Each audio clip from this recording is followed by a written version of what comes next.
अस्सलाम वालेकुम, आप देख रहे हैं के न्यूज HD में हूँ हारिस अली शाह गिलानी। चलते हैं आज की अहम खबरों की तरफ।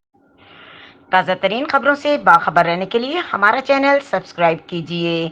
लिए चलेंगे कराची, जहां से रिपोर्ट कर रहे हैं हमारे ब्यूरो चीफ यासिर मलिक। कराची के इलाके भिटाई कॉलोनी सेक्टर जी में मुबैना तौर पर दोस्त ने दोस्त की जान ले ली।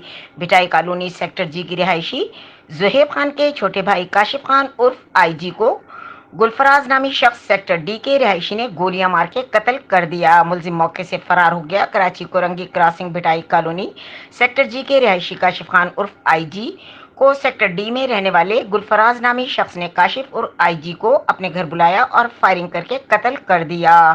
मकतूल के लवाहिकीन के मुताबिक मुलजिम और मकतूल दोस्त थे। मुलजिम ने मकतूल को अपने घर बुलाया और गुलफराज ने मौका मिलते ही इसको फायरिंग करके कत्ल कर दिया और मौके से फरार होने में कामयाब हो गया। मकतूल के लवाहिकीन का पुलिस के सीनियर अफसरान से मुलजिम को जल्द पकड़ने का मुतालबा। मजीद खबरों और अपडेट्स के लिए हमारे साथ रहिएगा। तब तक के लिए अपना ख्याल रखिएगा। अल्लाह हाफिज।